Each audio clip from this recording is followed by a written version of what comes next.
The LMM Duramax is probably, in my opinion, the most underrated Duramax out there. Building off the LBZ platform, this Duramax perfects it just a little bit more. It's also the last model before death. And these trucks are awesome because they're very easy to add horsepower. It's just so simple, but that's actually where our Flaw comes in. See, today we're not talking about injectors, crank, anything like that. We're talking about something a lot more simple that no one really ever talks about. See, once you start adding some horsepower to these LMM Duramaxes, they love it. They thrive with it. However, there's a part in the engine bay that does not like it at all, and it's GM's fault. Why would you design something so stupid? Okay, so what are you talking about? You're like accusing GM of a shitty design, but you're not even saying what it is. Okay, fine. You're right. The flaw of the Duramax is the Y bridge and the middle intake manifold. Why? Well, GM decided to use a O-ring system for a two-piece system. So the Y bridge connects your manifold kind of like a air controller for the manifolds. And then your middle intake manifold swoops down in there, and it's not bolted in, it's held in with two O-rings. And when you push past 450 horsepower in that range, that middle intake manifold pushes out because of the boost. And this is the most common problem that shows up when people delete their LMM Duramax. And that's actually what happened with me. So I deleted the truck. I mean, for legal reasons, I straight piped the truck. And then shortly after, this part failed. And it took me a hot minute to figure out what it was. I went to a shop and it took me a week to figure it out, but yeah, that middle intake manifold just pushed right out of there. Too much boost, too much power. This truck loves power, but just GM didn't decide to engineer the Y bridge strong enough. So now that we know what the design flaw is, how do we fix it? Let me open up the hood of the truck. Oh, all those powder coated parts. Ooh, yeah.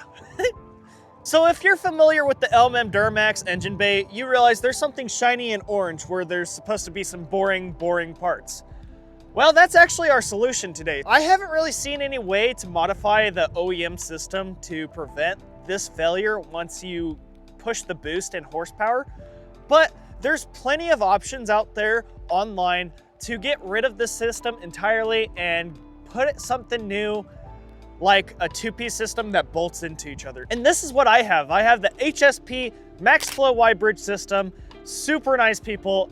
I have a discount code, Durpamax with all caps, if you want to use that and get yourself a Y bridge. But there's other places as well. Now this is more on the premium side of things, but there's cheaper alternatives like China parts. You're just gonna have to search them up online. WC Fab is one of the ones that comes off the top of my head. There's plenty of options out there as long as it's a two-piece system and it either bolts to each other or it's just one solid piece. But I recommend, if you're doing this install by yourself, get a two-piece system, because what my mechanic said was these are a pain to install. And that's another thing. If you're not mechanically inclined or have like a backup daily car to do this process with, I highly recommend getting a shop to do this. And really, again, this flaw comes up if you have a lot of horsepower and boost. I read online that this can fail anywhere from 450 horsepower to 550 horsepower. For me, it failed in that 450 horsepower range. And before I straight piped the truck, my truck was already sitting above 450 horsepower, so that probably didn't help. So this could take a little bit to fail, but it could also be instant once you start pushing that horsepower, depending on everybody's situation. Okay, so you told us what fails and how to fix it, but is there any benefits besides preventing this failing? Yes, I'm so glad you asked, you brilliant viewer, I love you. So the benefits that you could get with a Max Flow Y bridge system, for example, from HSP, you could get up to 33% more flow rate through the Y bridge. So this is a really good supporting mod for a upgraded turbo and that kind of stuff. And it just improves flow. So it's not going to increase your horsepower by itself, but depending on your mods, it can help push some of that horsepower through the engine. So that's pretty cool. I did notice more spool up time with the parts I had. And if you want to build this video in the future, let me know in the comments down below. So I told you guys, what fails, how to fix it, and what are the benefits to something similar that I have. But I also want to let you know what are the symptoms of a failed Y bridge and a middle intake manifold from my experience. So when the middle intake manifold pushed out of the Y bridge, I noticed a huge black cloud of smoke. All right, so I'm not the kind of guy that tunes their truck to blow smoke. I mean, that's just a dirty tune. And I was like, what the heck? I became what I swore to destroy. So it was crazy. I was taking my coworker home. I dropped him off and I was going to the DMV or something like that. And I wanted to push on it because I have fun in this truck. I have a heavy foot. I looked outside of my passenger side mirror and just a huge puff of smoke, and there was no boost, no power. I mean, I was just kind of chugging along. I was like, there's something wrong. And I tried to figure it out. So mainly what you'll notice is symptoms of a boost leak.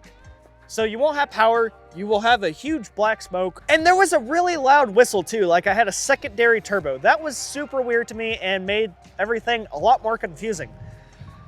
So I thought it was like clamps around the turbo, but when I took it to the shop, they showed me. So those are the three main symptoms: loss of power, huge black smoke, and sounds like a turbo, like a secondary turbo. It's weird. So those are the symptoms of a failed Y bridge and intake manifold. All right, we're gonna be shutting the engine bay, but I just want to take a second to just admire the powder coated parts. I did all the trim parts a couple weeks ago, and I just love how they look. HSP did the Y bridge. I didn't do it, but. The LMM Duramax is a really reliable platform, but if you don't know about that major design flaw that we talked about today, it could sneak up on you like it did for me and cost you 2 weeks of not having your truck and $2,000. So as long as you guys know the problem and can fix it or plan for it on your build and you don't get snuck up on it and spooked by it, then I call that plain even Steven and a win for me, because that's what I want to get out of this video, is helping you guys with your Duramax build.